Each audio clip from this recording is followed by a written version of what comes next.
The Lumiere brothers were French inventors and pioneers of manufacturers of photographic equipment who created the cinematograph.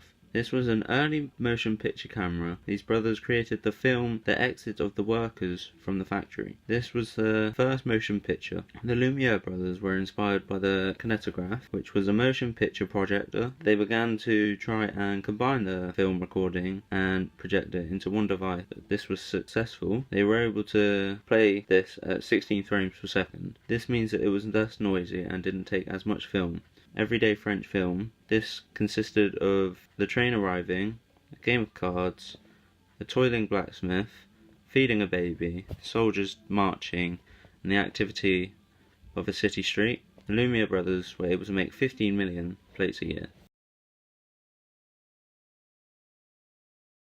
George was a French illusionist and film director who led many technical and narrative development in the earliest days of cinema. George made the very famous film called Le Voyage dans la Lune, otherwise known as A Trip to the Moon. This film featured some of the first special effects. George was one of the first ever cinemagicians, and he also specialized creating special effects straight onto the film. Méliès asked the Lumiere brothers to sell him a camera, but they refused because they saw no future in film, so he built his own one. Méliès would paint straight onto the film to add colour and to make special effects. George Méliès popularized many special effect techniques such as substitution splices, multiple exposures, time-lapse photography, dissolve, and hand-painting colours. Méliès made countless films, however he saw no future in film. In 1914, Méliès became bankrupt and couldn't make films anymore, so he decided to shut down his production company.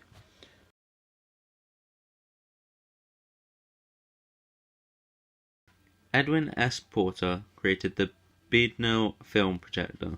Porter performed cross-cutting with his filming. He showed what was happening in two different places at the same time. Porter made the film The Great Train Robbery. Edwin used cross-cutting in this film. Edwin S. Porter was an American film director who used dramatic editing. You could find this editing in the films A Life of an American Fireman and The Great Train Robbery again. This changed filmmaking completely. Edwin's factory was destroyed in a fire. Porter co-invented a device to regulate the intensity of electric light in 1891. He invested in his own equipment company to help him with his career, but the stock market crashed and he ran out of business.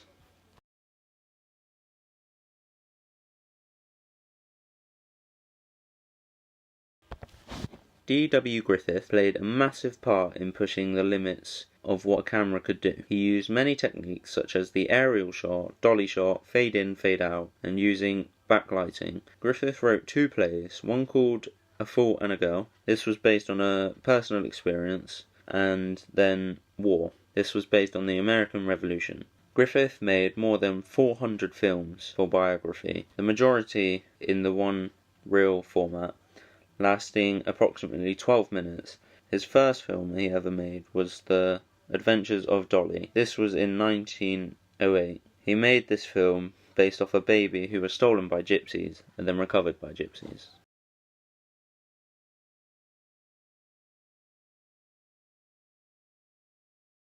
Lev Kuleshov was a Russian director who used the editing technique known as Kuleshov effect. The Kuleshov effect consisted of one man having the same expression on his face but with different pictures. And when you had the pictures next to his face, it would look like he's showing different expressions for each picture, but in reality it's the same picture of his face. These pictures were food, a woman led on a couch, and a girl in a coffin. Although editing innovations such as cross-cutting were used by directors in Hollywood before him, Kuleshov was the first to use it in Soviet Russia. Eisenstein believed that an idea should be derived from the juxtaposition of two independent shots, bringing an element of collage into film. Eisenstein was a pioneer in the use of montage, a specific use of film editing. He and his contemporary Lev Kuleshov, two of the earliest film theorists, argued that montage was an essence of the cinema.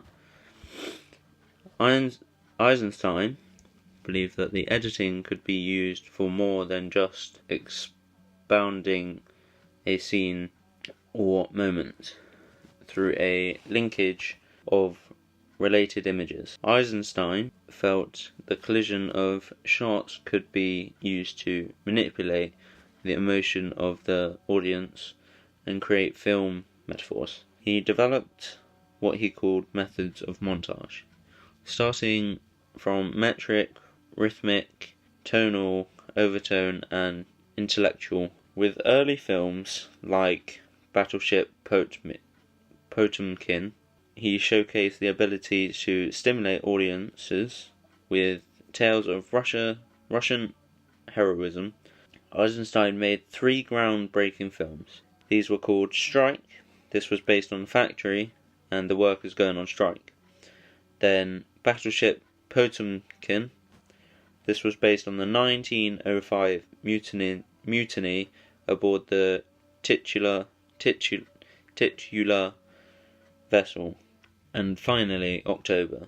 This was for the 10th anniversary of the October Revolution. Both features showcase his pioneering method of using montages to highlight his heroic tales of the masses rising against oppressive forces.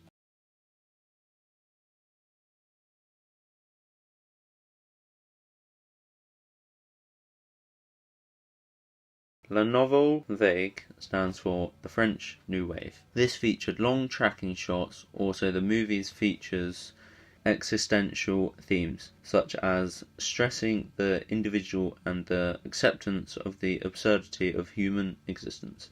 A lot of the French new films were on a tight budget and had to be filmed in a friend's apartment or their yard. The friend would also be the cast and a part of the crew during this. The directors were told that they had to improvise with the equipment. The cost of the films was a major concern. The film Jean-Luc Godard Breathless was told that it was too long, and so the director had to cut some of the scenes to make it 1 hour and a half. The director cut out the scenes by using jump cutting, as they were filmed in one long take. The cinematic styling of the French New Wave brought a fresh look to cinema. This improvised dialogue, rapid changes to scenes, and shots that broke the common 180 axis of camera movement.